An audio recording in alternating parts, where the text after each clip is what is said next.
Magandang gabi po sa inyong lahat mga kaibigan. Narito na naman po ang inyong Nanay Rely.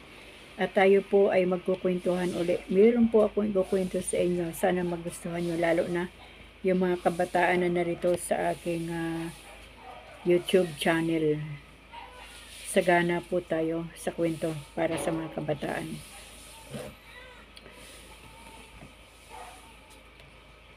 Ako po ay gaya ng mga nauna kong video, ako po ay ipinanganak sa isang malayong liblib na puok. At nagising po ako sa mundong ito na hindi lang po libo-libong dilim, kundi milyon-milyong dilim kapag walang liwanag ng buwan ang paligid ng aming lugar ng mga panahon na yon. So, nagkaroon lang po ng kuryente sa aming lugar noong 1990s.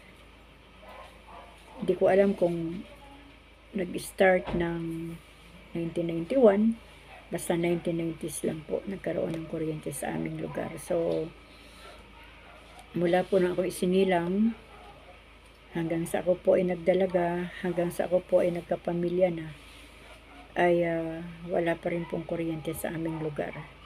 Kaya ng mga panahon na yon, nung kami bata pa, ay talagang kailangan pagsapit ng dilim, nasa loob ka na ng pamamahay mo. Kasi makakakita ka na ng mga iba't ibang uri ng mga maligno o mga tao sa dilim na tinatawag.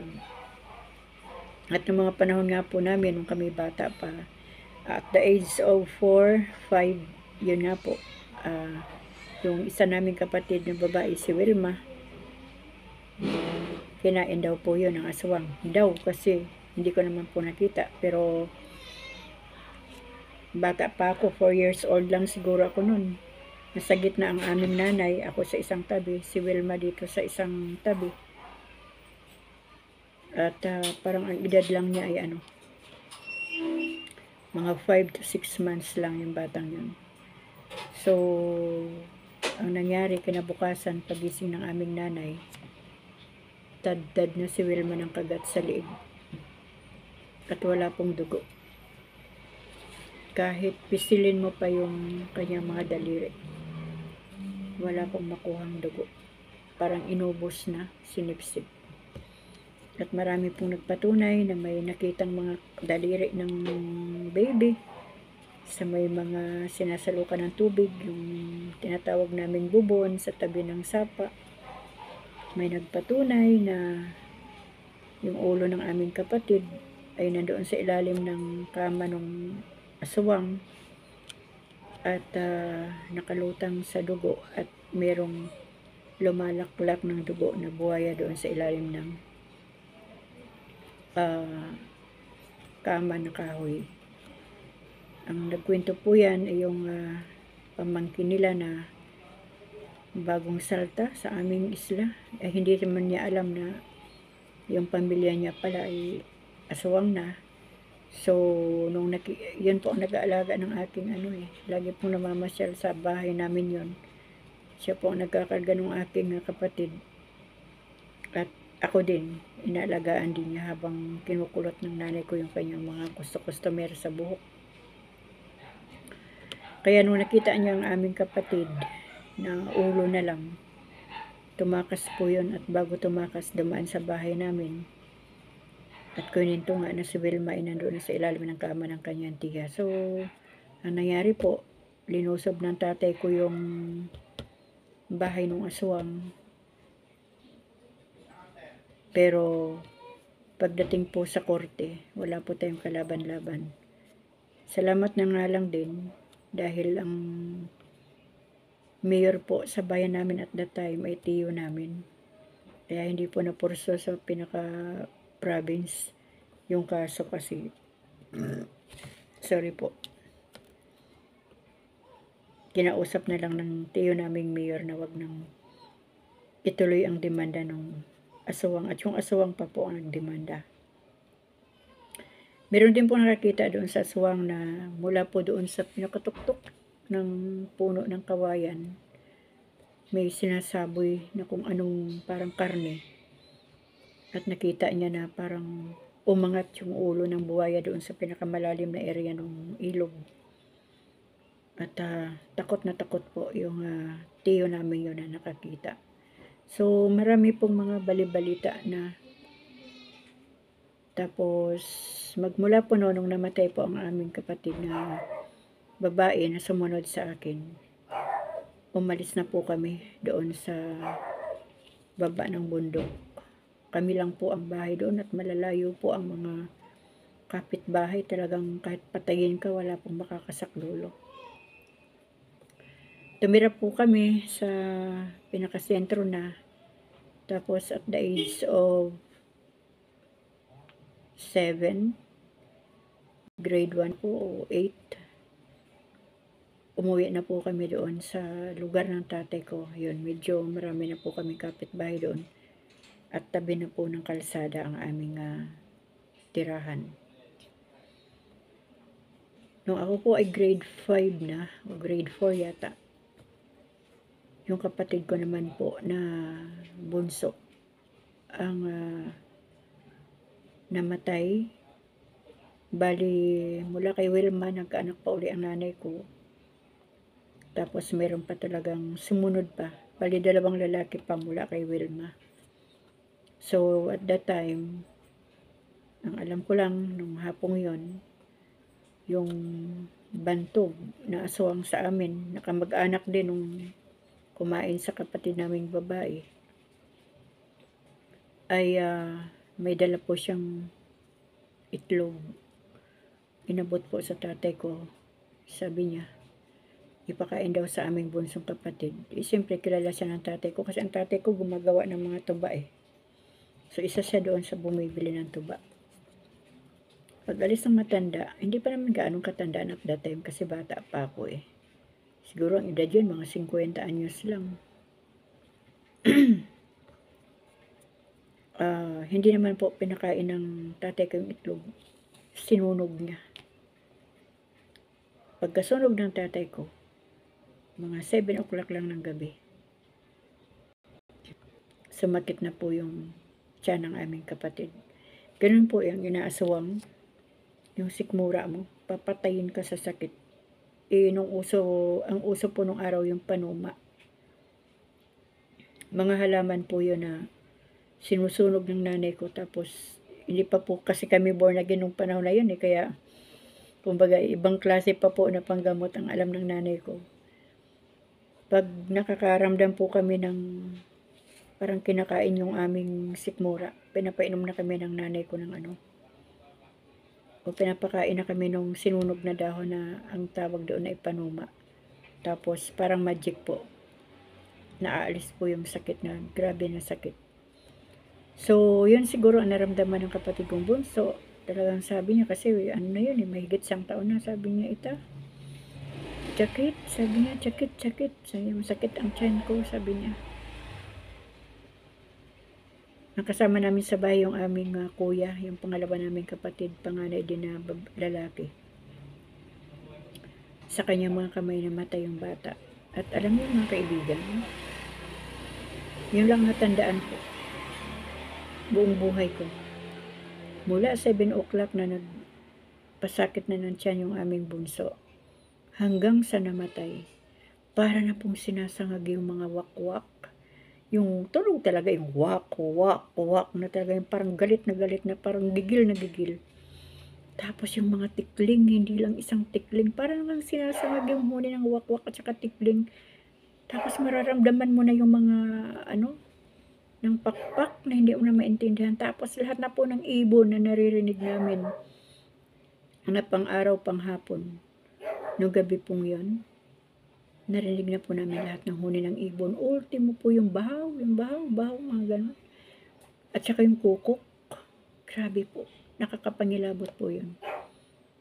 Lalo na po nung patay ng aming kapatid, alas 12 ng gabi. Para na pong lahat na yata ng klase ng maligno eh, marinig na namin ang huni Tapos ang tatay ko nagre-rebuild din na doon sa labas ng bahay namin, dala-dala yung buntot ng pagi. Nung nakita niya na wala nang hininga yung kapatid namin, yung buntot ng pagi, yung itak niya, talagang hampas na yan, kaliwat kanan sa matapang din po yung tatay ko sa mga ganun. Pero wala na po. Talagang wala nang buhay yung kapatid namin. So, dalawa na po ang kapatid namin. Tapos alam niyo po yung nagbigay ng itlog. Matagal na panahon bago po bumalik sa bahay namin yun. Meron pa pong history yun na namatay na ang kapatid namin. Meron po kami mga tao-tauhan sa bahay namin, sa mga kasama ng tatay ko, mga tauhan niya sa isdaan. Mga kasama niya sa bangka pag nangingisda sila. Ang layo pa yun mga kaibigan. Sobrang layo pa yung matandang yun. At ang edad ng matandang yun, ang panahon na yun ay mga 65 na. Kasi ako, ano na ako eh. First year high school na yata ako. Ang layo pa niya mga kaibigan. Sabi ng tauhan ng tatay namin, hala, andyan na si asawang yan. Alam niyo po ba yung na kikita natin sa pelikula, yung bigla kang hindi makagalaw, hindi makapagsalita. Alam niyo po ba, ang layo pa talaga nun ng matandang yun. Maya-maya po, biglang sumulpot.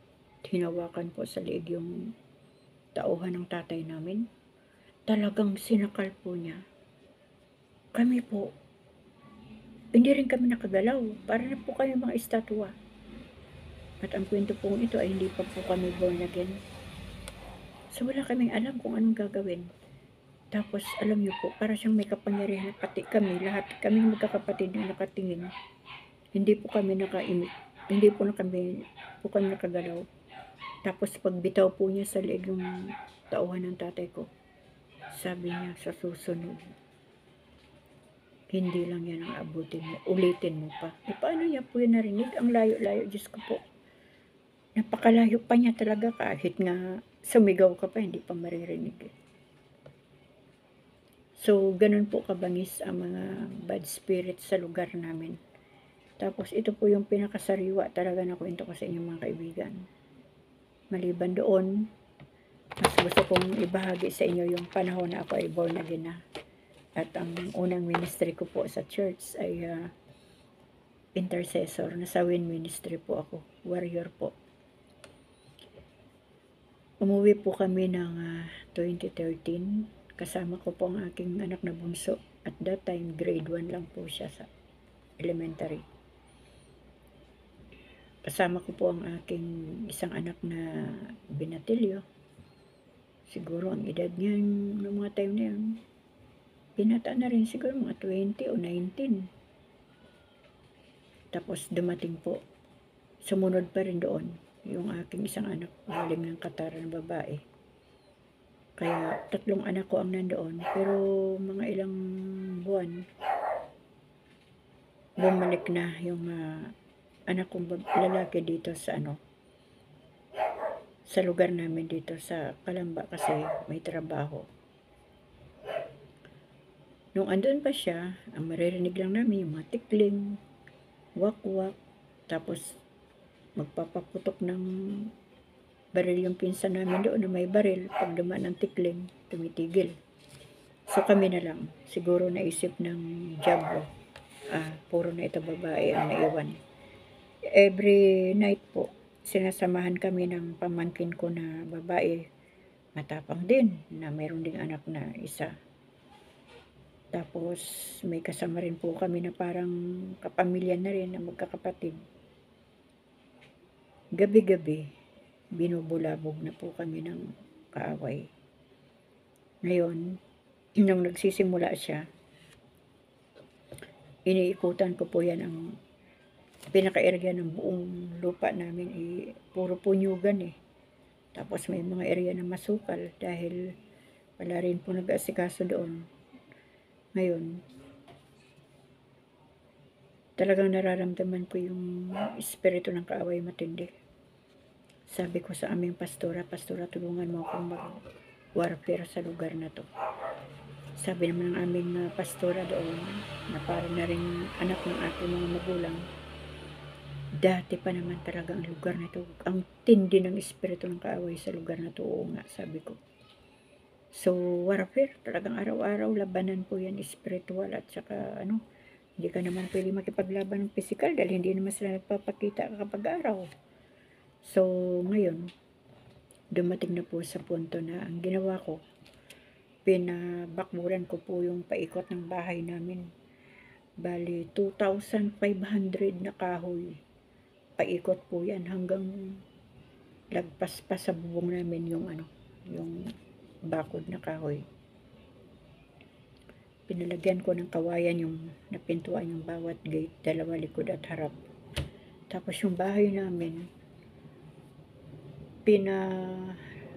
pinasakan ko ng lahat ng mga butas-butas, nilagyan ko ng bara para walang makapasok kahit ano. Tapos ito na po ang labanan. Noong nabakuran ko ng aming bahay, ang unang atake, ito na. 6:30 ng gabi, madilim na po yun sa amin. Pero at that time, meron na pong kuryente. So, pinalagyan ko po yan ng ilaw paikot sa bahay namin hanggang doon sa may kalsada. Kasi mga ilang metro pa ang kalsada. So, nagpalagay pa ako ng poste doon. Naglagay ako ng ilaw. Ang ilaw sa bahay namin paikot, mga 6 hanggang doon sa labas ng bakod. Gabi-gabi, yung aming aso na napakatapang na aso. Meron talaga siyang hinahabol gabi-gabi paikot sa aming bahay. Sabi ko, iba na to. Talagang merong, hindi ko alam kung buhay na tao o maligno. Tapos nung sumunod na na gabi, meron kasi akong pinagawang 12-seater na kawayan na mesa.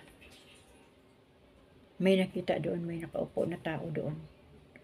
So, labas kami lahat. Ang bilis, nawala. Tinawag ko na yung mga pinsan ko. Tulungan nyo kami kasi may tao. Hindi natin alam, okay lang kung maligno. Pero kung buhay, mas mahirap yon. So, hinabol po nila. Sabi nila, mabilis, hindi na inabot. So, gabi-gabi po yun. Hindi po kami pinapatulog.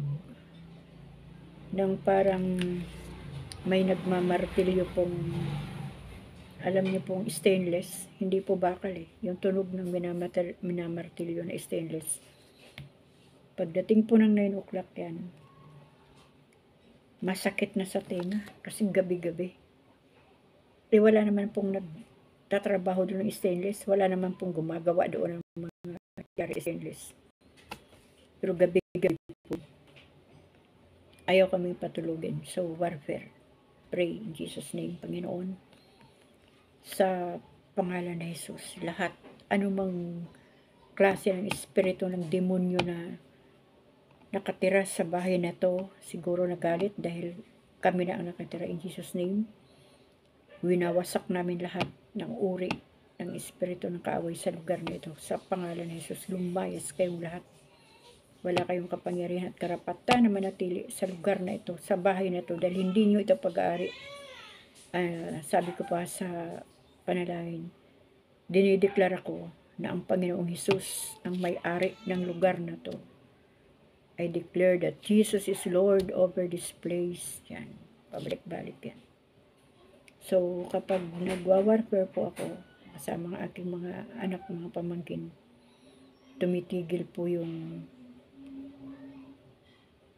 nagmamartilyo ng parang stainless, yung hinahampas. Hanggang yan mga kaibigan, hanggang 2 o'clock yan, madaling araw, hindi yan tumitigil. So, hindi ka makatulog kasi masakit sa tenga. Lahat kami ay nakakarinig. At naririnig din pala yan ng mga tao na medyo malapit din sa aming tirahan. Pero parang sanay na sila. Kasi nung wala pang tao ang bahay namin, naririnig na nila yung tunog na yun. Pero hindi pwede. Sabi ko, kailangan i-redeem ang lugar na ito kung ito man ay pinamahayan ng mga bad spirit. Nung araw, yung mga bata pang mga anak ko, dahil tumira din doon kapag na-request ng nanay ko nung buhay pa siya na wala akong kasama. So nakita ng anak kong babae yung dalawang matanda na kulubot na ang mukha. Nakita niya talaga na hinabol pa niya. Ako nakita ko din. Pero pinabayaan ko lang yun. Nakita ko din yun mga year 2000 pa. Ganun, 2021. Ay, hindi 2021, kundi 2001. Ngayon, ang nangyari, nung ando na nga kami ng 2014, so gabi-gabi ganun, sabi ko, hindi ito pwede. Ang ginawa ko, may nagturo sa akin, pero sabi ko, Panginoon, binabalutan ko ng iyong kapangyarihan, itong mga asin na to lahat. Kilo-kilong asin po yan mga kaibigan. Pinapaikot ko po yan sa kabuuan ng aming bahay, pati sa labas ng bakod. Hinahagisan ko pa ang bubong. Tapos sa yung mga bintana namin, nilalagyan ko yan. Pero ang pinaka number 1 naman talaga na proteksyon natin ay prayer at ang ating pananalig na ang kaaway ay hindi talaga mananaig. So, yun, gabi-gabi ang labanan ganon. Makakaidlip lang kami pagdating ng 3 o'clock ng madaling araw. Ako maaga akong gumigising dahil pumapasok ng elementary ang aming bunso. At nung katagalan na, sabi ko hindi na ito po pwede. Kailangan tayo ang matira dito kasi tayo yung mga tao. Isang gabi, yung aming aso talagang bawat sulok ng lugar ay hinahabol niya talaga kung anong bagay na yun. Iniwan ng aking anak yung kanyang flashlight na yung aking anak na lalaki na unang kasama namin doon, iniwan niya yung flashlight niya na talagang napakalayo po ng abot ng kanyang ilaw. Yun po ang pang-ilaw namin sa gabi. Sabi ko kay Kapitan, doon sa aming aso, Kapitan ha, alerto ka. Kasi patindi ng patindi, parang galit na galit yung espiritu ng demonyo na talagang nakipaglaban ako, nakipag-warfare kami kasama ng aming pastora. Isang gabi, close fight na. Patindi rin yung laban ng aming aso sa labas. Hanggang dumating sa punto na close fight na yung aso namin. So doon sa tabi ng aming kusina, nagpagawa kasi ako ng dirty kitchen na may bakod din na talagang dikit-dikit na kahoy. So lalabas pa kami ng kusina. Tapos bago doon sa dirty kitchen. So bumaba po ako doon. Sabi ko, Panginoon, samahan mo ko. Pero tapos na kami mag-pray ng mga bata. Samahan mo ako, Panginoon, balutan mo ako ng banal mong dugo. Espiritu ng takot, sindak, espiritu ng nervyoso, kung ano pa man. Espiritu ng kawalang pananampalataya sa pangalan ni Jesus.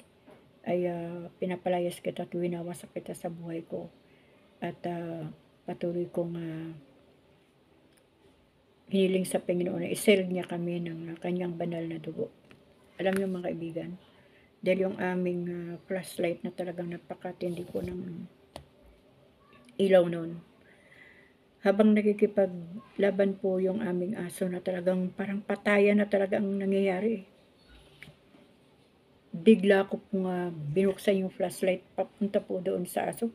Katabi lang po, labas lang ng bakod Siguro po nagpanama talaga yung mata ng kung ano mang klaseng halimaw yun. Alam nyo mga kaibigan, bigla pong lumipad. Alam nyo po yung mga sanga ng ng mangga, sanga ng lahat ng kahoy na dinaanan niya.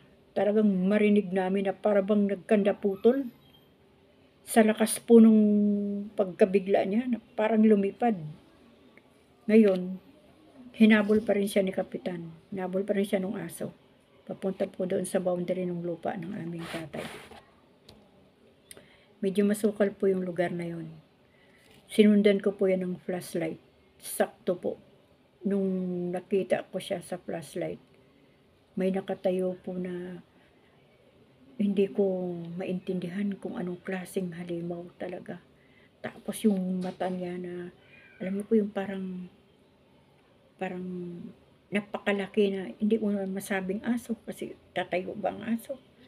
Talagang napakalaki niya na yung mata niya talaga nagbabaga. Naku mga kaibigan, alas 12 na ng gabi, inabot na kami alas 12 ng gabi. Dinig na ng mga tao sa pero sanay naman sila sa akin kapag nagka-cast out ako ng mga bad spirit doon. Tuwang-tuwa nga po yung mga kapitbahay ko pag nagka-cast out po ako ng mga bad spirit doon. Kasi pati sila, isa rin po sila sa natatakot. Nung nakita ko po yung yung nagbabagang yun na napakalaking itim, hindi mo alam kung anong klaseng halimaw yan na hindi ko talaga ma-explain. Sabi ko ganun, close fight po yan mga kaibigan, yung flashlight ganyan. Tapos yung mga anak ko sa likod ko, kapit sila lahat. Sabi ko, may mo alas 12 ng gabi yan, tahimik na lugar dahil wala namang mga sasakyan doon, may bigla akong sumigaw. Yung aso namin matapang din talaga, hindi rin niya hinihiwala yan. Tapos nakapokus yung yung flashlight yung ganun. Sabi kong ganun, in the mighty name of Jesus Christ of Nazareth, Satanas, lumayas ka sa lugar na ito. In Jesus name, siguro 10 beses akong sumisigaw in Jesus name. Alam niyo po, para nangingilabot po ako. Para po siyang bumagsak ng ganun. Tapos hinahabol pa rin siya ng aso. Hanggang sa bumalik na yung aso. Andun pa rin kami sa may kusina. Flashlightan ko pa rin yung mga labas ng bakod. Tapos yung aso namin bumalik na para bang nagsusumbong siya. Ganyan. Sabi ko, sige na, sabi ko sa aso, sige na, magpahinga ka na dyan. Tapos isinara ko ang pinto. Pero mga kaibigan, sa totoo lang, alam niyo po yung buhok ko, parang nakatayo na po yan lahat. Tapos yung mga balahibo ko lahat na, pati yung mga pamangkin ko, yung mga anak ko, grabe na po yung pangingilabot nila. Ultimo yung tatay ko na nasa kubo niya sa labas, ayaw lumabas. Sabi niya, pabayaan niyo lang, sabi ko, buhay pa ang tatay ko at that time. Sabi ko, yung demonyo na sa labas, sabi, sigaw ng tatay ko, huwag kayong lumabas ng bahay. Sabi ng anak kong bunso, baka pasukin si Lolo. So, pinasilyuhan po namin ang banal na dugo ng Panginoon Jesus. Nag-pray kami ulit, Panginoon, sa oras na ito, dinideklara namin na si Jesus ang Diyos sa lugar na ito in Jesus name. Tapos, inanoid ko po ng oil yung aming bahay. Talagang lahat ng sulok, talagang sabi ko, lahat ng klase ng espiritu ng kaaway na tumitira pa sa lugar na to. Excuse po, sa pangalan ni Jesus, lumayas kayo, inutusan ko kayong lumayas kayo lahat. At sinisilyuhan ko na ng kapangyarihan ng Panginoon ang 4 na sulok ng lugar na ito at ganoon din ang aming bahay na to. So, kumbaga mga kaibigan, sumunod na mga gabi, wala na po yung nagpapanday ng stainless. Tahimik na. May mga panahon na gabi na may kumakantang ibon doon sa tapat ng bintana, may humuhuni. Grabe po. Biglang may papasok na pusa, hahabulin namin sa loob, tapos lulusok doon sa maliit na butas, tapos pagbagsak sa lupa, akala mo malaking tao ang bumagsak. Grabe po yung mga kababalaghan ng kaaway. So, alam niyo mga kaibigan, ang totoo yan, kapag nakakaranas tayo ng mga ganyan, lalo tayong tumatapang kapag tayo ay nasa Panginoon. At siguro din nakatulong din sa buhay ko yung maging matapang dahil maliliit pa kami. Kung ano-ano ng mga maligno ang aming na-experience, nakikita, naririnig. Kasi kapag tumira ka sa isang lugar na sobrang madilim, ang kaaway po gustong-gusto yan sa madilim na lugar ang mga bad spirit. Kaya nakatulong din po yon sa buhay spiritual ko, yung pagiging matapang mula pa nung maliit kami. lalo na po ngayon na sa Panginoon na po tayo. Kailangan po natin maging matapang. At naka 8 months po kami doon. At medyo tahimik na po ang gabi, nakakatulog na. At wala nang kalaban ng aso namin gabi-gabi. Tapos yung aming pastora, inaaraw-araw na kami doon. Talagang amin pong iniikutan yung buong area ng lupa. At talagang nag-aanoin po kami, nag-aano po kami ng mga langis. Talagang labanan po kung spiritual talaga. Talagang matinding warfare po yung yung aming ginawa ni pastora sa lugar na yun. So, yan po ang ang kwento na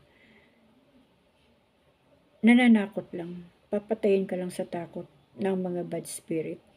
Sabi nga nila, matakot ka na sa buhay, wag lang sa mga ganyang gawa ng diablo at kaaway. Kaya hanggang ngayon, kung tatanungin niyo ako kung gusto ko pang tumira doon, 100% po. Hindi na, mga kaibigan. Nakakapagod po sa lugar na yun. Pero yung mga nandoon doon na sila nagkaisip, nagkaasawa hanggang tumanda, parang sanay na sila. Grabe, alam niyo po, nung 2014 na yon, kasama ko yung pinsan ko, kasama ko yung anak kong bunso. Parang may pinahilot kami. Pinahilot ko yata yung anak kong bunso doon sa isang baryo. Maniwala kayo, mga kaibigan, 5 o'clock pa lang ng hapon. Mula doon sa baryo na pinanggalingan namin, nakamotor kami. Hindi po kami hiniwalayan ng Tikling. Ilang kilometro yon? Almost 7 kilometers. Mula sa bahay namin hanggang sa dumilim na, andyan na yung Tikling. At nung ando na kami sa area namin, sabi ko, ibang bundok na eh. Kumbaga malapit na yun, sa mga 1 kilometro pa o higit pa. Bago bahay namin, sabi ko, ihinto mo ang motor. Sabi ko doon sa anak ko, magipaglaban tayo. Bumaba po ako sa motor. Sabi ko, kasi takot na yung pinsan ko sa likod ko. Uy, sabi niya, baka nandito sa likod ko, baka dagitin ako. Ihinto mo ang motor, sabi ko sa anak ko, namimihasa na to. Hindi tayo kilala kasi ngayon lang siguro tayo nakita dahil matagal na panahon na wala tayo dito sa isla. Huminto po kami doon sa gilid ng bundok. Hinarap ko po yun. Sabi ko, hoy! Sabi ko, kampo ni Satanas sa oras na ito, layuan mo kami at tigilan mo yung kakahuning mo. Kilala ka namin kung sino ka at kung ano ka. In Jesus' name, lumayas ka ngayon din. Hindi na yung persang, in Jesus' name, hindi. Ganun lang. Kasi alam niyo, mga kaibigan, kapag nabasa niyo sa Biblia, ang pangalan ng Panginoong Hesus ay nag-iisang pangalan na makapangyarihan sa lahat. At kahit ang diablo man, pag narinig ang pangalan ng ating Panginoong Hesus, namimilipit ito sa sakit at tumatalsik siya sa sakit. Kaya, every time na may mga ma-encounter po kayo, sabihin nyo lang po, in Jesus' name, lumayas ka. O kaya, Panginoong Hesus, banggitin nyo lang ang Panginoong Hesus. Kaya lang, lalayas lang po ang kaaway kapag ang Panginoon po ay nasa atin. Pero kung kakampi ka rin ng kaaway, tatawanan ka lang kapag nagpalayas ka. Siyempre sasabi niyo, ako kilala ko si Jesus, ikaw, kilala mo ba? Magkaklase lang tayo. So, kailangan po talaga yung spiritual natin intact. Kaya yun, yung Tikling na yun, na wala nang ginawa, kundi sundan kami, huminto siya. Every time, mga kaibigan, na nagpapalayas ako ng mga ganyan, alam niyo po yung mga buhok ko, parang lahat tumatayo po yan, pero hindi po pwedeng mangibabaw yung takot. Kasi once natakot ka na, kawalang pananampalataya na kay Kristo yun. So, yun po ang experience ng 2014, 2013, nung kami naka 8 months doon. Matinding labanan, pero nagpasalamat yung mga pinsan kong iba doon kasi natahimik yung lugar at marami na pong mga nawala na hindi na nila naririnig. Pero ngayon, naiwan ko lang kung ano na naman dahil wala na naman po nakatira doon sa bahay namin dahil wala na po ang aming mga magulang. Kaya hanggang isang bagay o bahay na wala nang tumitirang tao, tinitirhan po talaga yan ng mga bad spirit. So, nawa mga kaibigan ay meron po akong naibahagi sa inyo na nagustuhan yung kwento. Basta ako lang lagi kong sinasabi, walang ibang makapangyarihang pangalan mula sa kalangitan at hanggang dito sa kalupaan, kundi ang pangalang Jesus lamang. Huwag din po natin gamitin ang basta-basta lang ang pangalan ng Panginoon. Basta every time makipag-warfare tayo, makipagdigma tayo, tawagin natin ang pangalan ng Panginoong Jesus. At tayo po ay kanyang sasakluluhan talaga. Sabi po ng mga kapatiran ko sa church, kapag nung bagong-bago po yan na kwento ko, hindi namin kaya yan. Sister Rayleigh, hindi namin kaya. Hindi namin kaya yan. Yung mga pinsan ko nga na taga doon ay nung oras na close fight na hating gabi. Flashlight sa harapan ng maligno na yun. Kung anong klaseng maligno yun. Sabi na hilabot sila lahat. Nung naririnig na nila ang boses ko, sigaw ko. Talagang sigaw talaga mga kaibigan. 12 o'clock ng hating gabi talaga. In the mighty name of Jesus, Satanas, lumayas ka. Grabe. Grabe.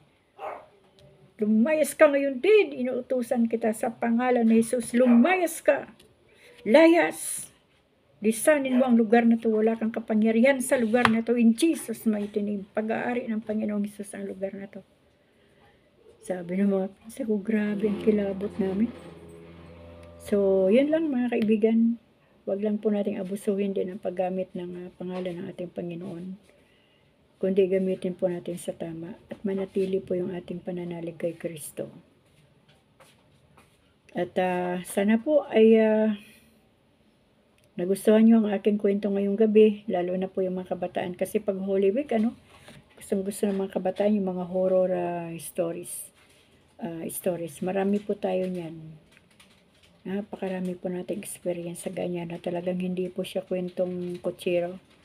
Talagang yan po ay totoong kwento. At hanggang ngayon, marami pa pong nangyayari sa aming lugar na ganyan. Kahit may kuryente na.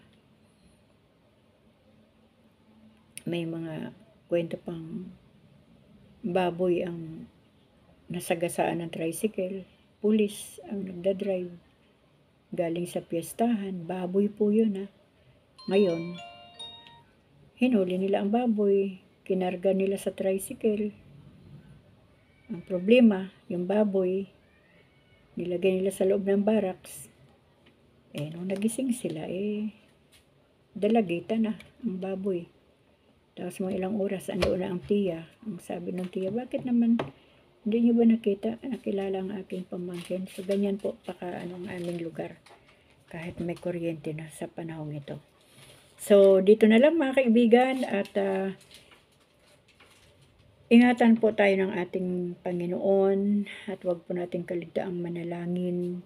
Manatili po ang ating pananalig kay Kristo kahit anuman ang mga maranasan natin sa buhay o makalaban natin. Hindi po sila mananalo sa pangalan ng ating Panginoong Jesus. Basta tama lang po yung ating pananalig at relasyon sa Panginoon. So hanggang dito na lang po. Isa pong magandang gabi sa inyong lahat. Pagpalain po tayong lahat ng ating Panginoon. Amen.